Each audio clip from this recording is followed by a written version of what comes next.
Hello buddies, welcome back to our channel. ఈరోజు Holi special కారపూస లడ్డు.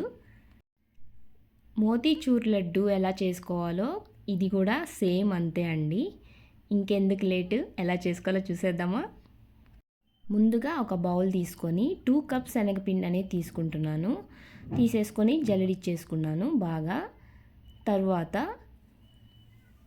బాగా జల్లడిచ్చేసుకున్న తర్వాత 1 కప్ వాటర్ వేసుకొని బాగా కలుపుకున్నాను. మరీ తిక్కుగా కాదు, మరీ పలుసగా కాదండి, మితంగా కలుపుకోండి. ఇలా చూపిస్తున్నట్టుగా బాగా నీట్గా బంప్స్ లేకుండా, ఉండలు కట్టకుండా కలుపుకోండి.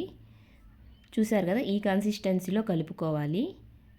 ఇలా ఉండాలి, మరీ పలుసగా కాదు, మరీ తిక్కుగా కాదు. ఇప్పుడు ఒక పాల ప్యాకెట్ తీసుకొని పైన మొత్తం కట్ చేసుకొని దాంట్లో పిండి అనేది వేసేసుకొని కోన్ టైప్ చుట్టేసుకొని, ఇంకా ఎడ్జింగ్ పాయింట్ కొంచెం చాలా జాగ్రత్తగా కట్ చేసుకోండి. చూసారు కదా, అలా కట్ చేసుకొని ఇంకా పిండి కింద పోకుండా అలా గ్లాస్లో పెట్టేసుకున్నాను.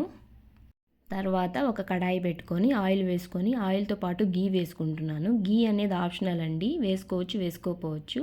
ఇంకా ఆయిల్ వేడెక్కిందా లేదా అనేసి కొంచెం పిండి వేసి చూశాను, వేడెక్కిపోయింది. ఇప్పుడు వచ్చేసి కారపూస అనేది వేసేసుకుంటున్నాను. చూసారు కదా, వీడియోలో చూపిస్తున్నట్టుగా వేసేసుకోండి. ఫ్లేమ్ అనేది మీడియం ఫ్లేమ్లోనే మెయింటైన్ చేయండి లాస్ట్ దాకా. ఇంకా కారపూస అనేది బాగా ఫ్రై అయిపోయింది అనుకున్నాక ఇంకా పెద్ద వడగట్టేది ఉంటుంది కదా, జల్లడించుకునేది, దాంట్లో అన్న వేసుకోండి. ఇది మీకు కష్టం అనిపిస్తే ఇలా టీ వడగట్టుకునేది ఉంటుంది కదా, దాంట్లో అన్న వడగట్టుకోండి.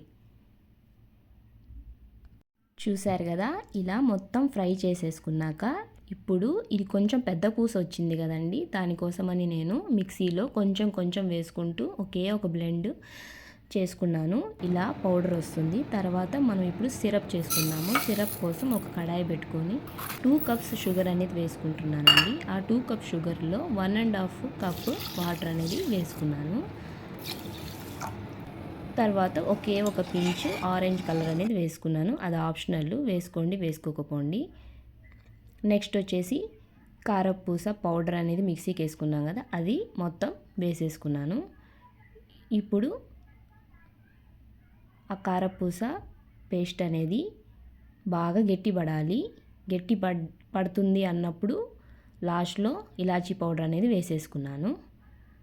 తర్వాత ఇంకా ఒక ప్లేట్ తీసుకొని గీ అప్లై చేసుకొని ఆ కారపూస పౌడర్ అంతా వేసేసుకొని లాస్ట్లో వాటర్ మెలన్ సీడ్స్ అనేది వేసేసుకున్నాను. ఇంకా లడ్డు అనేది ప్రిపేర్ చేసుకుంటున్నాను. చూసారు కదా, ఇలా కొంచెం గట్టిగానే ప్రెస్ చేసుకుంటూ రౌండ్స్ చేసుకోండి. మరీ మెత్తగా లూజ్గా చేసుకోబాకండి, కొంచెం గట్టిగానే చేసుకోండి లడ్డు. ఫైనల్గా చూసారు కదా, కారపూస లడ్డు రెడీ అయిపోయింది. మీకు గనక నచ్చినట్టయితే ప్లీజ్ సబ్స్క్రైబ్ చేసుకోండి.